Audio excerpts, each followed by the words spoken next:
அகஸ்தியர் என்னும் புரளி என்ற அற்புதமான ஒரு ஆய்வு நூலை பல கட்டுரைகளாக பல ஏடுகளிலே வந்திருந்த போதும் அவைகளை ஒரு புத்தகமாக தொகுத்தால்தான் அது என்றைக்கும் நிலைத்து நிற்கும் என்ற தத்துவ அடிப்படையில் அந்த உண்மைக்கு ஒப்ப சிறப்பான வகையில் நான் அருமை எழுத்தாளர், முற்போக்கு சிந்தனை, புரட்சிகரமான சிந்தனை, மாற்றி யோசிக்கக்கூடிய சிந்தனையாளர், எதையும் தோண்டி துருவி ஆராய்ந்து மக்களுக்கு தரக்கூடிய ஒரு அற்புதமான எழுத்தாளர் சொன்னால் அவர் தோழர் அப்பண்ணசாமி அவர்கள் என்ற பெருமைக்குரிய நம்முடைய எழுத்தாளர். இந்த தேய்ந்த பாதையிலேயே போவது, மற்றவர்களை விரோதப்படுத்தி கொள்ளக்கூடாது, நாம் மிக லாவகமாக வாழ்ந்துவிட்டு போக வேண்டும், நம்முடைய புகழெல்லாம் மீண்டும் மீண்டும் அது எத்தனை முறை சுற்றி வந்து செக்குமாட்டு மனப்பான்மையாக இருந்தாலும் கூட அதிலேயே உழல வேண்டும் என்பதை உடைத்து காட்டிய ஒரு சில எழுத்தாளர்கள், சிந்தனையாளர்கள், அறிவாளிகள், அதிகாரிகள். அந்த பட்டியலிலே வரக்கூடிய அருமை தோழர், சிறந்த எழுத்தாளர், சிந்தனையாளர் மு. அப்பண்ணசாமி அவர்களுடைய அகஸ்தியர் என்னும் புரளி என்ற நூல். முதல்ல ஒரே ஒன்று என்னென்னா, பல பேருக்கு புத்தகம் வெறும் நம்முடைய உயிர் பதிப்பாளர்களையும் பாராட்டணும், அந்த மாதிரி வரக்கூடிய அளவுக்கு வரும்போது பளிச்சுன்னு சொல்லணும். இது தந்தை பெரியார் முறை. அந்த முறையில் அகஸ்தியர்னு மட்டும் போட்டிருந்தா ரொம்ப பேர் வாங்கிக்குவாங்க. ஆனால் இந்த நூலை நீங்கள் வாங்கணுன்னா என்ன காரணம்னா, எதுக்காக படிக்கணும்னா, இது பழைய பாதையில் போகக்கூடிய நூல் அல்ல.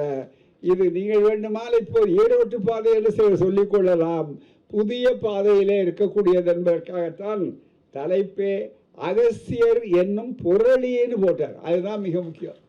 அது புரட்டை விட புரளி ரொம்ப ஆபத்தானது.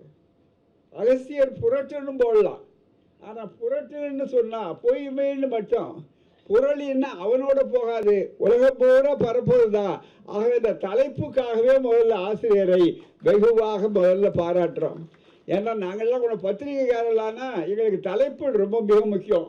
ரொம்ப அந்த மாதிரியான அளவிற்கு தலைப்பு மிக முக்கியமானது. அந்த வகையில் ஒரு அற்புதமான நூல் எழுதிய நம்முடைய ஐயா அவர்களுடைய இந்த சிறப்பான நிகழ்ச்சிக்கு வரவேற்புரையாற்றிய அருமை திருமிகு சண்முகானந்தம் அவர்களே, மிகப்பான அளவிற்கு நிகழ்ச்சியை ஒருங்குபடுத்தியிருக்கிற தோழர் அவர்களே, இந்த சிறப்பான வகையில் நூலை பெற்றுக்கொண்டு அடுத்தபடியாக இங்கே எனக்கு பின்னாலே உரையாற்ற இருக்கக்கூடிய அருமை தோழர், எப்போதும் எங்களோடு நெருக்கமாக இருக்கிறவர். அதாவது கொள்கை உறவு என்பது ஒரு பக்கம், ஆனால் அதை விட ரொம்ப நெருக்கம்னா, என்னதான் உலகமே தத்துவம்னு பேசினா கூட ஊருக்காரன்னா ஒரு பற்று, மாவட்டத்துக்காரன்னா ஒரு பற்று, பல்கலைக்கழகத்தில் நாம் படித்த பல்கலைக்கழகமும் அவர் படித்த பல்கலைக்கழகமும் ஒரே பல்கலைக்கழகம், கல்வியில் அண்ணாமலை பல்கலைக்கழகம்னு சொல்லக்கூடிய ஒரு பற்று. எல்லாவற்றையும் விட ஒத்த பாதையிலே இன்றைக்கு முற்போக்கு சிந்தனையிலே போவதற்கு அவருடைய வாழ்நாளையே தியாகம் பண்ணி இருக்கக்கூடிய தோழர் கிபி என்ற பாலகிருஷ்ணன் அவர். ஆக எல்லாவற்றிலும் நாங்கள் ரொம்ப நெருக்கமாக ஒரே பயணிக்கின்ற சக பயனாளர்கள். மிக முக்கியமாக சக பயனாளிகள் என்பதை விட பயணம் செய்யக்கூடியது. இன்னும் எங்கள் போர் முடியல, நம்ம போர் முடியல, அதுதான் நடந்து கொண்டே இருக்கிறது. அப்படிப்பட்ட அருமை தோழர் கேபி என்று அழைக்கக்கூடிய அரசியல் தலைமைக்குழு உறுப்பினர், மார்க்சிஸ்ட் கம்யூனிஸ்ட் கட்சியினுடைய மிக மூத்த தலைவரான அன்பு சகோதரர் தோழர் கே. பாலகிருஷ்ணன் அவர்களே, அதே போல் நம்முடைய துணிந்தவர், எப்படி அப்பண்ணசாமி அவர்களுக்கு என்ன சொன்னமோ துணிச்சலாக ஏதோ ஒன்று இருந்து அது வரையில் போகணும்னு போகாமல், தனக்கு எந்த பொறுப்பு கிடைத்தாலும் பொறுப்பு பிறகு கொள்கை கருத்தியல் சுதந்திரமாக சிந்திப்பது முன்னாலே, அதற்கு என்ன விலை கொடுத்தாலும் அதை பற்றி கவலை இல்லை என்ற நோக்கத்தோடு ஒரு பேராசிரியராக இருந்து இன்றைக்கும் வரலாறு படித்துக் கொண்டிருக்கிற ஐயா பேராசிரியர் வி. அரசு அவர்களாவார். அவர் எத்தனையோ பணிகளை செய்திருக்கிறார். ஆனால் அண்மையில் அவரை பாராட்டணும்னு தனியாக பாராட்டு கூட்டம் நடத்தணும். எத்தனையோ நூல்கள், எவ்வளவோ பணிகள். பல்கலைக்கழகத்திலே, சென்னை பல்கலைக்கழகத்தில் அவர் பதித்த தடங்களை யாராலும் அழித்து விட முடியாது. அப்படிப்பட்ட ஒரு ஏற்பாடுகள் அவ்வளவு சிறப்பாக இருக்கக்கூடிய அதில் அண்மையில் நியூ செஞ்சுரி ஹவுஸினுடைய புத்தக ஆலை மிக முக்கியமாக அம்பேத்கர் அவருடைய நூற்றாண்டு விழாவை ஒட்டி 12 தொகுதிகள் அதில் மொழிபெயர்ப்பு செய்ததில் அது முதல்ல இருந்த எழுத்துக்கள் கொஞ்சம் இளைய தலைமுறைக்கு புரியணுங்கிறதுக்காக அவர்கள் மாற்றி ஐயா போன்றவர்கள், அப்பனசாமி போன்றவர்களெல்லாம் அதில் முயற்சி எடுத்து தமிழ்நாடு அரசு, அது இன்றைய திராவிட மாடல் அரசு நம்முடைய ஒப்பற்ற முதல்வர் அவர்களுடைய சிறந்த சிந்தனையினால் இந்த வாய்ப்பை ஏற்படுத்தி கொடுத்த போது ஐயா அரசு அவர்களுடைய விளக்கங்கள் ரொம்ப அற்புதமானவை. நான் இந்த 12 தொகுதியிலையும் அவர் எனக்கு அனுப்பினார். எந்த புத்தகத்தை எடுத்தாலும் விடாமல் புத்தகத்தை விட்டு அதை பார்க்க வேண்டும். நான் பழைய தொகுதிகளையும் வைத்திருக்கிறேன். இந்த புதுவும் ஒப்பிட்டு பார்க்கும்போது ரொம்ப சிறப்பாக இருக்கக்கூடிய அளவிற்கு உள்ள ஐயா மேனாள் பேராசிரியர் வி அரசு அவர்களே, அதே போல் சிறப்பாக நல்ல ஆற்றலாளர், திராவிட இயக்க சிந்தனையாளர், எழுத்தாளர் தோழர் சுகுணா திவாகர் அவர்களே, அதுபோல் அப்பண்ணசாமி ஐயா ஆசிரியர் அவர்களே, நன்றியுரை கூற இருக்கிற திருக்குமரன் திரைப்பட இயக்குனர் அவர்களே, மற்றும் இங்கே நம்முடைய நிகழ்ச்சிகளிலே சிறப்பாக இருக்கக்கூடிய ஐயா இந்த அகத்தியர் புரட்ட அவர் அப்படியே பிச்சு பிச்சு எழுதக்கூடிய அளவிற்கு பண்பாட்டு படையெடுப்பை இன்றைக்கும் எதிர்த்து போராடி கொஞ்சம் கூட அதுக்கு கவலைப்படாத ஒருவர் இருக்கிறார் என்றால் ஐயா உலக தமிழராட்சி நிறுவனத்தினுடைய இன்றைக்கு பொறுப்பாளரும் திராவிட பொழில் என்ற எங்களுடைய பல்கலைக்கழகம் நடத்தக்கூடிய அந்த சிறப்பான ஆய்வு 3 மாதங்களுக்கு ஒரு தடவை நடக்கக்கூடியது. அதற்கு அவர்கள் சிறப்பாசிரியராக இருக்கக்கூடிய வாய்ப்பும் பெற்றிருக்கக்கூடிய ஐயா பாலகிருஷ்ணன் ஐயா அவர்களே மிக முக்கியமாக, மற்றும் இந்த நிகழ்ச்சியிலே கலந்து கொண்டிருக்கிற ஐயா தமிழ்நாட்டினுடைய திட்டக்குழு, இந்த அதனுடைய சிறப்பாக பெரிய அளவுக்கு அதில் திட்ட உதவியாளராக, அதாவது துணைத் தலைவராக இருக்கக்கூடிய ஐயா ஜெயரஞ்சன் அவர்களே மிக முக்கியமாக. இந்த அரங்கை பார்ப்பதற்கு குறைவாக இருக்கிற மாதிரி இருப்பாங்க, எல்லாம் முத்துக்கள். அதுதான் மிக முக்கியம். அறிவு முத்துக்கள், ஆய்வு முத்துக்கள், உணர்வு முத்துக்கள்னு சொல்லக்கூடிய அளவிற்கு சிறப்பான இந்த அரங்கம். இன்னும் ஏராளமாக சொல்லி கொண்டிருக்கிறார்கள். ஒவ்வொருவரையும் தனியே சொன்னால் நேரத்தின் நெருக்கடி என்பதனாலே நான் அதிகம் சொல்ல விரும்பவில்லை. தோழர்களே, இன்னொன்று, எனக்கு முழுமையாக எல்லோருடைய உரையையும் கேட்க வேண்டும் என்பதுதான் இறுதி வரையிலே இருந்துவிட்டு போவதற்கான முடிவெடுத்து வந்தோம். ஆனால் அதில் என்ன ஒரு சின்ன ஒரு சிக்கல் வந்தது என்று சொன்னால், ஆஸ்திரேலியாவில் இங்கே பெரியார் அம்பேத்கர் படிப்பு வட்டம், சிந்தனையாளர் வட்டம் என்று சொல்லி அங்கே 2 நாள் உலகளாவிய பன்னாட்டு மாநாடு, இன்டர்நேஷ்னல் கான்ஃபரன்ஸ், அதில் கருத்தரங்கங்கள், ஆய்வரங்கங்கள் இவைகளெல்லாம் நடந்து கொண்டிருக்கின்றன. அந்த செய்தி கூட இன்றைக்கு விடுதலையில் சிறப்பாக வெளியிடப்பட்டு சிறப்பாக அங்கே தொடர்ந்து காலையில் இருந்து நடந்து கொண்டிருக்கிறது. இதில் நம்முடைய முதல்வர் அவர்கள், துணை முதல்வர் மற்றும் அவளை போன்ற தோழர்கள் எல்லாம் இதில் காணொலி மூலமாக கலந்து கொண்டு அங்கே காலையில் பேசக்கூடிய வாய்ப்பு. அதற்கு அடுத்து தொடர்ந்து அந்த நிகழ்ச்சிகள் நடக்கின்றன. நாளைக்கு இறப்பு வெலிடிக்ரி என்று சொல்லக்கூடிய அந்த அதாவது நிறைவு நிகழ்ச்சி நடைபெறவிருக்கிறது. அதற்கும் வேண்டிய அளவிற்கு அந்த நிகழ்ச்சிகளை எல்லாம் எங்களிடம் திரட்டி காட்டி சிறப்பாக நீங்கள் அதையும் செய்ய வேண்டும் என்று அவர்கள் ஒரு பகுதி ஆஸ்திரேலிய மக்கள் கலந்திருக்கிறார்கள். ஜப்பான், மலேசியா, அதே போல் மற்ற நாடுகளிலே இருந்து, நம்முடைய பகுதியிலே இருந்து மட்டுமே தமிழ்நாட்டில் இந்தியாவிலிருந்து ஒரு 30 தோழர்கள் குடும்பமாக போயிருக்கிறார்கள். இப்படி ஏராளமாக இருக்கிறார்களே. ஆஸ்திரேலிய நாட்டு நாடாளுமன்ற உறுப்பினர்கள் கலந்து கொள்கிறார்கள். முக்கியமானவர்கள் பல துறையிலே இருந்து அவர்களெல்லாம் அந்த கலந்து கொள்ளக்கூடிய அந்த வாய்ப்பு, பிற நாடுகளிலிருந்து வந்திருக்கக்கூடிய ஆங்கிலம் மற்ற மொழிகள் இதெல்லாம் இருக்கு. ஆகவே அதற்கான ஒரு பதிவையும் கொடுக்க வேண்டும், அது இரவுக்குள்ளாக உடனே தர வேண்டும் என்று மீண்டும் அவர்கள் கேட்டார்கள். எனவே தான் இந்த நிகழ்ச்சி இருக்கிறது. நிகழ்ச்சிக்கு போய்விட்டு வந்து அதற்கு பிறகு உங்களோடு கலந்து கொள்ளக்கூடிய அளவிற்கு இருக்கும் என்று சொன்ன காரணத்தால் தான் நான் பேசிவிட்டு செல்ல வேண்டிய ஒரு எதிர்பாராத ஒரு நெருக்கடி எனக்கு ஏற்பட்டிருக்கிறது. ஆகவே அருள் கூர்ந்து இங்கே பேசக்கூடிய அறிஞர் பெருமக்கள் இடையிலே போய்விட்டேன்னு நினைக்காதீர்கள். இந்த கருத்துக்கு என்றைக்கு இறுதி வரை இருந்து போராடக்கூடிய ஒருவர் தான் என்று உங்களுக்கு தெளிவாக தெரியும். அந்த வகையில் முதலாவதாக இந்த ஐயா ஆசிரியருடைய நூலை பற்றி சொல்ல வேண்டும். மிக முக்கியமாக நான் முதல்ல சொன்னதை போல இந்த நூலில் பாராட்ட வேண்டியது என்னென்னா பல கட்டுரைகள். அந்த கட்டுரைகளெல்லாம் தொகுப்பில் முதல்ல ஒரு அரிய செய்திகளை சொல்லுகிறார்கள். ஐயா பாலகிருஷ்ணன் அவர்கள் இங்கே இருக்கிறார்கள். அவள் தான் மிக முக்கியமாக கீழடி ஆய்விலிருந்து சங்க காலம் தொட்டு அந்த திராவிட நாகரிகம் ஆரப்பா மொஹஞ்சதாரோ நாகரிகம் எல்லாவற்றுக்கும் ஆதாரங்களோடு சான்றுகளோடு சொல்லக்கூடிய நிலையில் ஒரு பண்பாட்டை எதிர்பார்த்து, பண்பாட்டு படையெடுப்பை எதிர்பார்த்து ஒரு பெரிய அறிவுப்போர் நடந்து கொண்டிருக்கிறது. அந்த அறிவுப்போர் தான் மிக முக்கியமானது. அந்த வகையில் அகத்தியர் என்பதை வைத்துக்கொண்டு திடீர்னு ஒன்று வந்தார். அதுவும் இவ்வளோ நாளைக்கு இல்லாத வாக்கியம் இப்போ புதுசு புதுசாக கடவுள்களில் கூட பார்த்திங்கன்னா திருவிழாவெல்லாம் இதுக்கு முன்னால் கிடையாது. ஒரு 5 வருஷத்துக்கு முன்னாலெல்லாம் இல்லாத கடவுள்கள், இல்லாத பெயர்கள் மாதத்துக்கு மாதம் புதுசாக வரும். அதில் பார்த்திங்கன்னா வடமொழி பேர் தான் இருக்கும். மிக முக்கியமாக பவுன் விற்காத காலத்துலலாம் பார்த்திங்கன்னா அதுக்கு ஒரு வார்த்தை கண்டுபிடிச்சான். உடனே அங்கே வந்த உடனே அப்போ வாங்கினா பவுன் வாங்கினா ரொம்ப குட்டி போடும் அப்படின்னு சொன்னாங்க.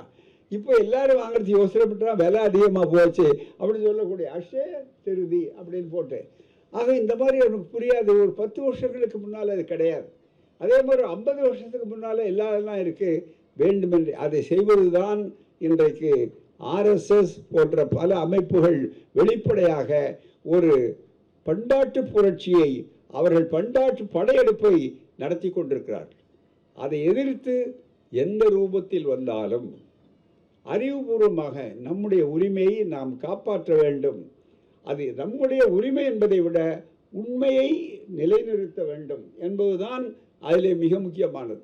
அதற்காகத்தான் இது வரும்போது இந்த அகஸ்தியர் புரளி என்ற இந்த நூலை முதல்ல ஒரு கட்டுரையிலிருந்து எழுதியிருக்கிறார். இந்த வரலாறு ஐயா அவர்கள் சொல்லுகிறார்கள், உள்ளே இருக்கு அவருடைய அதே மாதிரி இதை வெளியிட்ட உயிர் பதிப்பகத்துக்கு பாராட்டணும். ஏன்னா இதில் லாபம் வருமானு பார்க்க முடியாது. ஆனால் கொள்கையில் இருக்கக்கூடிய மிகப்பெரிய அளவிற்கு வாய்ப்புகள் இருக்கின்றன என்று சொல்லி பதிப்புரையிலேயே மிக தெளிவாக சொன்னார். பதிப்புரையிலேயே பல பேர் இவ்வளவு படிப்புரையாக உயிர் பதிப்பகத்தில் பதிப்புரை எடுத்த உடனே அதில் சொல்லியிருக்கிறார்கள். வரலாற்றில் வரிசையாக இன்றைக்கு இன்றைக்கு இந்திய வரலாற்றில் பார்ப்பனியத்தின் வெற்றி என்பது ஒவ்வொரு காலகட்டத்திற்கேற்ப நெகிழ்வுத்தன்மையுடன் செயல்பட்டு வருகிறது. மிக அருமையாக ஒரு விஷயம் மற்றவங்களை நெருங்கக்கூடாத அல்லது சொல்ல தயங்குகிற விஷயங்களை துணிச்சலாக சொல்கிறது. நெகிழ்வுத்தன்மையிலே செயல்பட்டு வருகிறது. எதிர்கருத்துகள், எதிர்நிலையாளர்கள், பார்ப்பனியத்திற்கு எதிராக களமாடும் தலைவர்களை தன்வயப்படுத்துவது என்ற உத்தியை, ரொம்ப அற்புதமான ஒரு செய்தி. அதாவது எதிர்த்து 2 வகை. இந்த இவருடைய பார்ப்பனியத்தினுடைய தன்மை எப்படின்னா, முதல்ல அலட்சியப்படுத்துவது, அப்புறம் கொஞ்சம் வளர்ந்த உடனே இருட்டடிப்பது. அலட்சியப்படுத்துறது, இருட்டடிக்கிறது. அதுக்கு அடுத்த உடனே எதிர்க்கிறது. எதிர்ப்புலையும் அவள் தாங்கினா உடனே திரிபுவாதம் செய்வது அடுத்த வட்டம். திரிபுவாதத்திலையும் அவர்கள் தோற்று போகிறார்கள் என்று சொன்ன உடனே அனைத்து அழித்த. இதுதான் மிக முக்கியம். இதுதான் நடந்து கொண்டிருக்கிறது. எது முடியலையோ அவர்களை மிக முக்கியமாக வரக்கூடிய அளவிற்கு அந்த எதிர்க்கத்தில் நிலையாக வருகிற போது அவர்களை மிக முக்கியமாக ஒவ்வொரு காலகட்டத்திலும் தன்வயப்படுத்துதல், அதுதான் மிக முக்கியம். புத்தருடைய பௌத்தம் எப்படி அழிக்கப்பட்டது என்று நன்றாக தெரியும். அனைத்து தான் அழித்திருக்கிறார் அதற்குள்ளே. ஆகவே அப்படிப்பட்ட ஒரு மிக முக்கியமான ஒரு சூழ்நிலை எடுத்து அந்த வரிசையில் புத்தர் தொடங்கி வள்ளலார் முருகன் வரை நீளுகிறது. இத்தகைய நிகழ்ச்சிகள் நேற்று இன்று நாளை என்பதைப் போல தொடர்கதையாக உள்ளது என்று சொல்லிவிட்டு, வரலாற்றில் அதுபோலவே வரலாற்றில் புராண மாந்தர்களை வரலாற்று மனிதர்களாக்கி, இன்னைக்கு அதுதான் போராட்டம். இந்த பண்பாட்டு போராட்டத்தில் என்னென்னா புராணத்தை வரலாறாக்குறான். இது புராணத்தை வரலாறாக்குறான். அதுக்கு அடுத்தது இன்னும் மிக முக்கியமானது என்னன்னு சொன்னால், அறிவியலுக்கு எதிராக போலி அறிவியல், சயின்ஸுக்கு பதிலாக சியூடோ சயின்ஸ், அதுக்கு பதிலாக அது மித்தாலஜி, ஹிஸ்டரி. அதே மாதிரி தத்துவம், ஃபிலாசபின்னு சொன்னால் தத்துவத்தை மதமாக்குகிறார். மதம்தான் தத்துவம்னு சொல்கிறானே தவிர மதம் வேறு அது தத்துவம் வேறு என்று சொல்லக்கூடிய உணர்வுகளை எல்லாம் போட்டு குழப்பி அரைகுறையாக நம்ம ஆட்கள் ரொம்ப படித்த மேதாவிகள்னால் விளம்பரம் வாங்கிறதுக்கு போகிறது. அதுக்கு அப்பப்போ திராவிட மண், பெரியார் மண், இந்த மண்ணை மாற்றுவது எப்படி என்று எல்லா வகையிலும் அவர்கள் ஆராய்ச்சி செய்து கடைசியில் ஒவ்வொரு உத்தியை கையாளுறார். அதுக்கு வேறு எங்கேயும் உதாரணத்துக்கு தேடி போக வேண்டிய அவசியம் இல்லை. இந்த வேலைகள்லாம் செய்கிறதுக்கு யாருன்னு சொல்லும்போது இந்த புத்தகத்தில் ஒரு அரிய செய்தியை நம்முடைய ஆசிரியர் அப்பண்ணசாமி அவர்கள், நூலாசிரியர், பிடிச்சிருக்கார். சரியாக நூலை பிடிச்சிருக்கார். அதுதான் மிக முக்கியம். என்ன நூலை பிடிச்சிருக்காருன்னு சொன்னால், இதை எழுதுறதுக்கு இந்த மாதிரி ஒரு கட்டுரை அவருக்கு முதல்ல வேடிக்கையாக அவர் சொல்கிறார். பல்கலைக்கழகத்திலிருந்து அவர் எழுதும்போது மிக முக்கியமான ஒரு செய்தி, இன்னும் உள்ளே இருக்கிற செய்திகள்லாம் உங்களுக்கு தெரியும், மற்றது வருவோம். இங்கே வரும்போது இங்கே இந்த கட்டுரை பிறந்ததற்கு காரணம், அவர் கோசாம்பியில் உள்ள ஆய்வாளர், மிக முக்கியமாக டிடி கோசாம்பி அவர்களுடைய. அதில் இந்த ஒரு செய்தி முக்கியமாக சொல்லுகிறார். இந்த கட்டுரை பிறந்த கதை 1920களில் சென்னை பல்கலைக்கழக வரலாற்றுத்துறை பேராசிரியராக பணியாற்றிய, இந்த தகவலே நமக்கு எல்லாருக்கும் பல பேருக்கு புதிய தகவல் கூறாமல், பேராற்றிய சிவராஜா பிள்ளை அவர்கள் அக்காலகட்டத்தில் எழுதிய அரிய பொக்கிஷமான அகஸ்தியா இன் தமிழ்லேண்ட் என்ற ஆங்கில புத்தகத்தின் PDF 5 ஆண்டுகளுக்கு முன் ஒரு தம்பி எனக்கு அனுப்பியது. இந்த புத்தகம் எப்படி உருவானதுங்கிறது பாருங்க. புத்தகம் பல நேரங்களில் வெள்ளை எழுதும்போது மாட்களை அடித்து விடுவாங்க. நானே ஆய்வு பண்ணேன், கண்டுபிடிச்சேன், அது பண்ணேன், இது பண்ணேன், ரொம்ப பெருமைன்னு. அது மாதிரி அவர் சொல்கிறதில்ல. அவருடைய அறிவு நாணயம் எங்கேருந்து தொடங்கியதோ அதிலிருந்து சொல்கிறார். அதுவே அவருடைய பாராட்ட வேண்டிய அளவிற்கு பெருமையான ஒன்று. அப்படி வருகிற போது சொல்லுகிறார்கள், மிக முக்கியமாக அதில் 5 ஆண்டுகளுக்கு முன் ஒரு தம்பி எனக்கு அனுப்பியது. சுட சுட வாசித்து விட்டேன். வாசிக்க வாசிக்க பிரமிப்பாக இருந்தது. பின் அமைப்பியல் பாணியில் அகஸ்தியர் என்னும் புராணீக தொன்மத்தை சல்லி சல்லியாக கட்டுடைத்து ஒன்றுமில்லாமல் ஆக்கிவிட்டார். இதுக்கு மேலே சொல்ல வேண்டிய அவசியம் இல்லை. இனிமேல் நம்ம உடைக்கிறது பூரா சல்லியை ரோட்டில் போகிறதுக்கு வேண்டியது அளவுக்கு போட வேண்டியதை தவிர வேறு ஒன்றும் கிடையாது. மிக முக்கியமாக அது மாதிரி அவர்கள் சொல்லக்கூடிய அளவிற்கு இதை வைத்து கொண்டார்கள். இது சரி. அவர் கொடுத்தது அவர் சிவராஜா பிள்ளை. அவர் இலங்கை ஈழத்திலிருந்து அந்த பகுதியில் இருந்தவர். ஆனால் இப்போ இதில் அடுத்த விஷயம் என்னென்னா, இது எல்லாத்த விட எனக்கு ரொம்ப ஈர்ப்பு உள்ளதும், இந்த புத்தகத்திலேயே ரொம்ப பாராட்டக்கூடிய ஒரு பெரிய அம்சம், கொஞ்சம் கூட பயக்கம் இல்லாமல், கொஞ்சம் கூட மற்றவர்களுக்காக யோசிக்காமல் இந்த புத்தக கட்டுரை, இந்த கட்டுரை வர்றதுக்கு, கட்டுரை தான் புத்தகமாக இருக்குது. இது வர்றதுக்கே என்ன காரணம், யார் காரணம்னா, ரொம்ப முக்கியமானவங்க, வழிகாட்டினவங்க, இவங்களெல்லாம் போட்டு பாராட்டுறது எழுத்தாளருடைய வழக்கம். அவரு ஒருத்தருக்கு சொல்லிருக்காரு, இவரால் தான் நான் இந்த கட்டுரையே எழுத ஆரம்பித்தேன் வந்துனார். அதுதான் நீங்கள் கேட்கணும், யார் என்று உங்களுக்கெல்லாம் வியப்பாக இருக்கணும். இவ்வளோ முக்கியமானவர்கள எப்படி சொல்லியிருக்காருன்னு அவர் சொன்னதையே சொல்கிறேன், நான் சொல்லவில்லை. மிக முக்கியமாக இதை உடனடியாக கட்டுரையாக முடிவு செய்து தமிழ் நிலத்தில் அகத்தியர் என்று பெயரிட்டு எனது கணினியில் சேமித்து வைத்தேன் அப்படின்னு வந்துட்டு, சரி உடனே நல்ல வாய்ப்பாக, நல்ல வேலையாக, வேலைப்படு காரணமாக தள்ளி போய் கொண்டிருந்ததே இருந்தது. எப்பவுமே எழுத்தாளர்களுக்கு நமக்கு எல்லாருக்கும் இருக்கிற அனுபவம் தான். எழுதணும்னு நினைப்போம், வேறொரு குறுக்க ஒரு சிக்கல் வரும், உடனே அதை காட்டிட்டு நாம் தள்ளி போயிடுவோம். அப்படி இல்லாத அளவுக்கு சரி என்று சொல்லி, மிக முக்கியமாக நல்ல வேலையாக ஆளுநர் ரவி மூலமாக காலம் அழைத்தது. இது எழுந்த அவர் இல்லைன்னா இந்த புத்தகம் வந்திருக்காது. எல்லாரும் சேர்ந்து அவருக்கு நன்றி சொல்லணும். நிறைய வேலை செய்ய நம்ம முதல்வர் சொன்னார், அடிக்கடி நீங்கள் பேசுங்க, அப்போ தான் நாங்கள் அதிகமாக அடுத்த தடவை சுலபமாக வர முடியும் என்று சொன்னார்கள். அது மாதிரி இவ்வளோ பெரிய உரளிய வெளியே கொண்டு வாங்கன்னு சொன்னது காரணம் அவர் தான். அதுக்கு வாய்ப்பாக ஒரு வார்த்தை போட்டிருக்காரு. நாங்கள் பொதுவாக பகுத்தறிவாளர்கள் வந்து நல்ல வேலையாகன்னு சொல்கிறது இல்லை, நல்ல வாய்ப்பாகன்னு சொல்லுவோம், அவ்வளோதான் தவிர. ஆனால் இதில் அர்த்தத்தோடு தான் போட்டிருக்காரு, நல்ல வேலையாக. நல்ல வேலையாக மட்டுமல்ல, இது நல்ல வேலையும் கூட நல்ல வேலையாகவும் அந்த இடத்துல அந்த வேலை நேரம் கிடச்சிருக்கு பாருங்க. அதுக்கு தான் என்று சொல்லக்கூடிய அளவிற்கு வந்திருக்கிறார். மிக சிறப்பாக உள்ளே இருக்கிற விஷயங்கள் நிறைய சொல்லலாம், மற்றவர்கள் இருப்பார்கள், அந்த செய்திகளெல்லாம் சொல்லக்கூடிய அளவிற்கு இதுக்கு முன்னால் எத்தனை வந்திருக்கு என்றெல்லாம் தொகுத்து சொல்லியிருக்கார். ஐயா நம்முடைய இன்னும் நிறைய தெரியணும்னா ஐயா ஆர் பாலகிருஷ்ணன் அவர்கள் நாங்கள் எல்லாம் அழைச்சி ஒரு கூட்டம் போட்டோம். அப்போ எல்லாருக்கும் ரொம்ப வியப்பாக இருந்த செய்தி என்னென்னா, அந்த கூட்டத்தில் இருக்கக்கூடிய ஒரு செய்தி இங்கே குறுகிய நேரத்தில் அவர் சொல்கிறேன் பாருங்க. இது அகத்தியர் ஒரு ஆராய்ச்சி. எப்போ வந்தது இது? தந்தை பெரியார் வெளியிட்டிருக்கிறார், குடியரசு பதிப்பகத்தில் வெளியிட்டிருக்கிறார். அந்த புத்தகம் இருக்கு பாருங்க. எந்த ஆண்டு? எங்களை போன்றவர்கள் ஊழிலே பலர் பிறக்காத காலம், சிலர் பிறந்திருக்கலாம் மூத்தவர்கள்.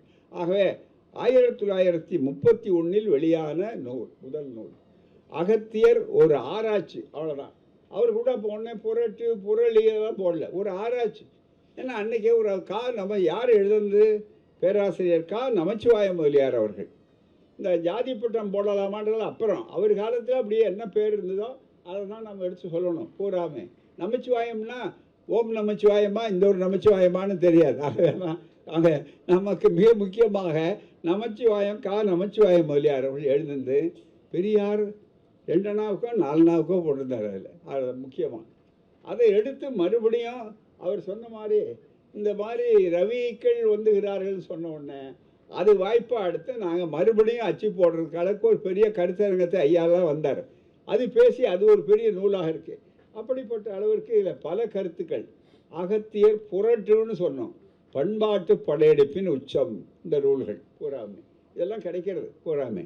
ஆகவே நண்பர்களே, இதில் மிகப்பெரிய அளவிற்கு என்னென்னா, எப்படி திராவிட இயக்கம் தந்தை பெரியார் 31 சொன்னார். அதே காலகட்டத்தில் எல்லா வகையிலும் இலக்கியத்தில் அது வெளிவர வேண்டும் என்று சொல்லக்கூடிய அந்த வகையில் நண்பர்களே, இங்கு பார்க்கும்போது நம்முடைய புரட்சி கவிஞர் அவர்கள், மிக முக்கியமாக புரட்சி கவிஞர் அவர்கள் தெளிவாக ஒரு நல்ல வாய்ப்பை விட்டு அவர்கள் ஒரு நீண்ட ஒரு மிக முக்கியமாக ஒரு கவிதை எழுதினார். யார் இதில் புரட்சி கவிஞர் எழுதினார்? அகத்தியன் விட்ட புதுக்கரடி, அதுக்கு தலைப்பு. அகத்தியன் விட்ட இளைஞர்கள் அல்லது தெரியாதவர்கள் அந்த புத்தகங்களை படிக்க வேண்டும், அதுக்காக தான் அகத்தியன் விட்ட புதுக்கரடி. ஆனால் இதாவது அகத்தியர் தான் அந்த விட்டார் கதைன்னு நினைக்க வேண்டிய அவசியம் இல்லை. ஆனால் பாரதியார் அவருக்கு, ஏன்னா அவருக்கு அவர் பாரதிதாசன் தானே புரட்சி கவிஞர் பேர் வைத்து கொண்டார். ஆகவே அதில் மிக முக்கியமாக சொல்லும்போது இந்த கவிதையே மறைச்சு விட்டான். அதாவது சக்தி கோவிந்தன் அவர்கள் பாரதியாருடைய கவிதைகளையெல்லாம் தொகுத்து போட்ட நேரத்தில், சுப்பிரமணிய பாரதியார் அவர் அந்த தொகுத்து போட்டிருந்த நேரத்தில் மிக முக்கியமாக என்ன பண்ணுவார்னு சொன்னால், அதில் விட்டு போட்டு எடுத்துடுறது, கவிதைகளை எடுத்து போடுறது.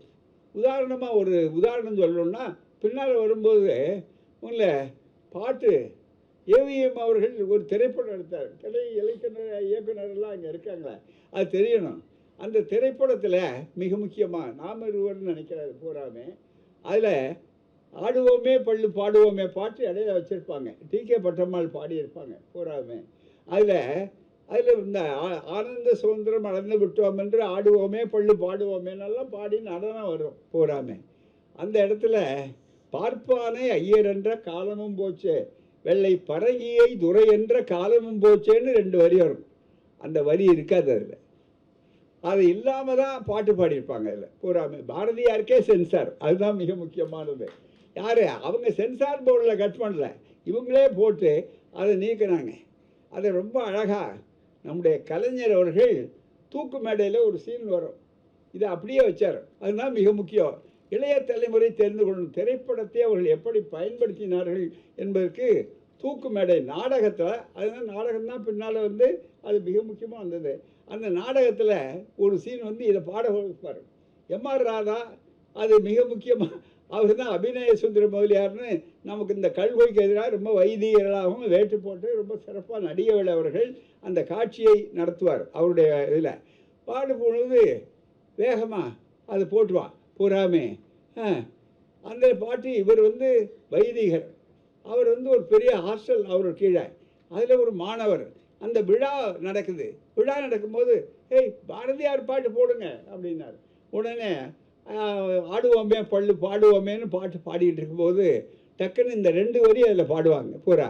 பார்ப்பானை ஐயர் என்ற காலமும் போச்சே, அல்லை பரங்கியை துறை என்ற காலமும் போச்சேன்னு அது வரும்போது நிறுத்து நிறுத்து நிறுத்து, என்ன நீ இந்த பாட்டு பாடுற? என்ன இந்த பாட்டு பாடுற?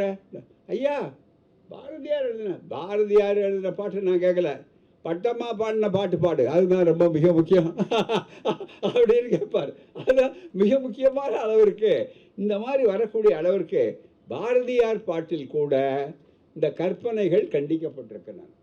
ஆகவே உண்மை எங்கே இருந்தாலும் அதை நாம் எடுத்து சொல்கிறோம். பாரதியார் சொன்னாங்க, நாம் மறைக்க விரும்பலை. மிக முக்கியமானது கடலினை தாவும் குரங்கும்.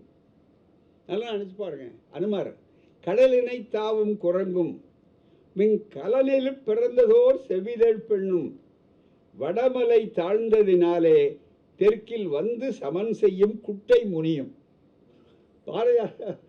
பாரதியார் பாட்டு, சாதாரணமல்ல, புரட்சி கவிஞர் பாட்டு அல்ல. கடலினை தாவும் குரங்கும் மின் கலனில் பிறந்ததோர் செவிதழ் பெண்ணும் வடமலை தாழ்ந்ததினாலே தெற்கில் வந்து சமன் செய்யும் குட்டை முனியும். நதியினுள் போய் மூழ்கி போயிருந்த அந்த நாகர் உலகிலோர் பாம்பின் மகளை விதியுறவே மனம் செய்திரல் வீமனும் கற்பனை என்று கண்டோம். விதியுறல் வீமனும் கற்பனை என்று கண்டோம்.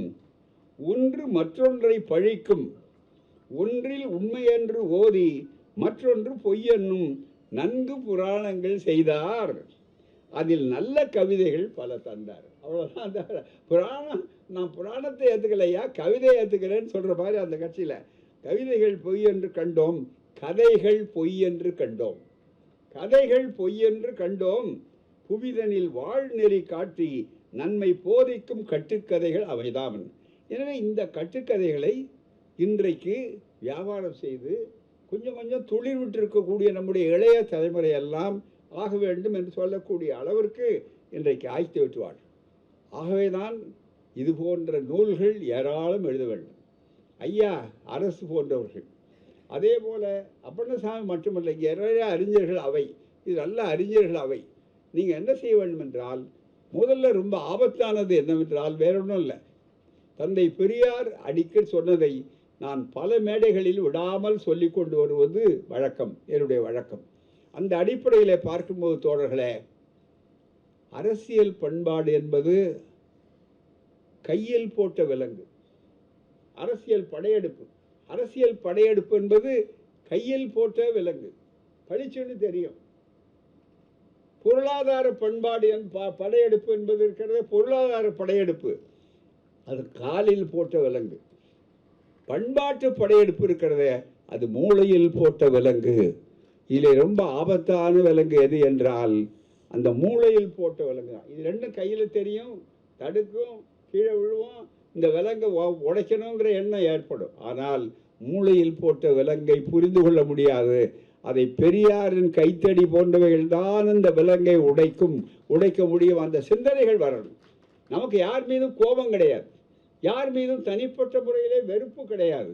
மனித குலத்தினுடைய பகுத்தறிவுக்கு முன்னுரிமை கொடுங்கள் என்று கேட்கிறோம். எல்லோருக்கும் எல்லாம், யாதும் ஊரே யாவரும் கேளீரன் சொல்லிவிட்டு பகுத்துண்டு பல்லுயிர் ஓம்புதல் நூலோர் தொகுத்தவற்றுள் எல்லாம் தலையர் சொல்லக்கூடிய அளவிற்கு எல்லாம் வந்தபோது சமூக நீதி கேட்குறாரு தானே கோவப்படுறான். மிக முக்கியமாக இவர் பெரியார் விழாவை இன்றைய முதல்வர் அவர்கள் சமூக நீதி நாள் என்று கொண்டாடும் போது ஒரு வாக்கியம் படிக்க சொன்னார், பிரமாணம். அனைவருக்கும் அனைத்தும் தீர்ந்து போச்சே, இந்த அனைவருக்கும் அனைத்தும்னு இருக்கக்கூடாது என்பதற்காகத்தானே இத்தனை புரட்சிகள், இத்தனை பாவம், அதுதான் அடிப்படை. ஆகவே தான் எவைகளெல்லாம் நம் மக்களை போதைக்கு ஆளாக்குகிறதோ, போதைப் பொருளை பற்றி பேசுகிறாங்க. போதையிலேயே ரொம்ப கண்டுபிடிக்க முடியாத போதை இது. போதையாவது ஒரு நேரம் போய் மீண்டும் நேரம் தெளிவடைவான். ஆனால் இந்த போதை இருக்க இது அப்படியே நம்முடைய மூளை விலங்கு போட்டு விடுறது கொள்ளாமல் பண்பாட்டு படையெடுப்பு இருக்கிறது. 1000 அப்பண்ணசாமிகள் தேவை இந்த பண்பாட்டு படையெடுப்பை ஒழிப்பதற்காக. 1000 அறிஞர்கள் பெருமக்கள் தேவை. எழுதுங்கள். சங்க இலக்கியத்திலேயே இருந்ததுன்னு சொல்கிறார். அதுக்கேன்னு சொல்லக்கூடிய அளவுக்கு அந்த இலக்கியத்தில் ஐயா சொல்லுவார், விட்ட இடம் தொட்ட இடம்னு தான் அவர் எங்கே போனாலும் சொல்லி சொல்லுவாங்க. மற்ற நண்பர்கள் சொல்லுவார்கள் பூராமே. ஐயா அதில் தெளிவாக என்னுடைய இது அறிவார்ந்த அரங்கம். அவர்களுக்கு ஒரே ஒரு வேண்டுகோளை சொல்லி ஐயா அவர்கள் நூலை பாராட்டி ஒன்று சொல்லும்போது ஒரே ஒரு வேண்டுகோள். இங்கே நிறைய வந்திருக்கிறீர்கள், எதிரிலும் இங்கே அமர்ந்திருக்கிறீர்கள். நம்முடைய ஜாதி வர்ண பேதம், மக்களில் சமத்துவமின்மை, இது அத்தனையும் உண்டாக்கப்பட்டிருக்கிறத ஆரம்பத்தில் இருந்ததா? இன்னொரு கேள்வி கேட்டாங்க, எப்படி மனு தர்மத்தை சொல்லி படிப்பு பெரியாரால் திராவிட இயக்கத்தால் தான் படிப்பு வந்தது அப்படி சொல்கிறீங்களா? அதுக்கு முன்னாடி படித்தவங்க இல்லையா? அப்போ இவங்கெல்லாம் பாடியிருக்காங்களேன்னா அவர்களெல்லாம் பாடினார்கள். அதற்காகத்தான் பண்பாட்டு படையெடுப்பு வந்து அந்த இடத்துல மனு தர்மம் ஓடி தன் இடத்தை பிடித்து கொண்டதுனால முழுமையாக மாற்றி விட்டார். அதுக்கப்புறம் எல்லாவற்றையுமே மாற்றி விட்டார்கள். எனவே சங்க இலக்கியங்களாக இருந்தாலும் அதிலே ஐயா போன்றவர்கள் மற்ற அறிஞர்கள், இங்கே வந்திருக்கிற அறிஞர்களுக்கு எங்களை போன்ற தோழர்களுடைய அன்பான வேண்டுகோள் என்னவென்றால், நீங்கள் இதை ஆய்வு செய்யுங்கள். எத்தனையோ நூல்கள் வந்தாச்சு, பழமையே திரும்பி திரும்பி ஆய்வு செய்கிறத விட இந்த நூல்கள் இது மாதிரி புரட்ட வெளிப்படுத்துங்க. மிக முக்கியமாக சாதி ஏன் எப்போது நுழைந்தது? சங்க இலக்கியத்திலேயே முற்கால பகுதி வேற, பிற்கால பகுதி வேற. அந்த காலத்தில் நுழையாததுக்கு முன்னாலே இருந்த வளம், அதில் இருந்த அறிவு வளம், எல்லாருக்கும் எல்லாம் என்ற பொதுமை பிறகு அது சிறுமையாக்கப்பட்டு விட்டது, காணாமல் போய்விட்டது. அதை இன்றைய இளைய தலைமுறை உணர்ந்தால்தான் மின்மினி பூச்சுக்களை மின்சாரம் என்று அவர்கள் நம்பி ஏமாற மாட்டார்கள். அப்படிப்பட்ட ஒரு அரிய அறிவுத்துறை புரட்சியை, அமைதி புரட்சியை, அறிவு புரட்சியை இது போன்ற நூலாசிரியர்கள் விளக்க வேண்டும், வளர்க்க வேண்டும். அதற்கு எங்களை போன்றவர்கள் எப்போதும் உங்களுக்கு உறுதுணையாக இருப்போம் என்று கூறி அனைவருக்கும் நன்றியை தெரிவித்து இடையிலே செல்வதற்காக மன்னிக்க வேண்டும் என்று கேட்டு முடிக்கிறேன். வணக்கம், நன்றி. வளர்க பகுத்தறிவு. பண்பாட்டு படையெடுப்பை அழிப்போம், திருப்போம், மீண்டும் ஒரு அறிவுலகத்தை சமைப்போம். நன்றி, வணக்கம்.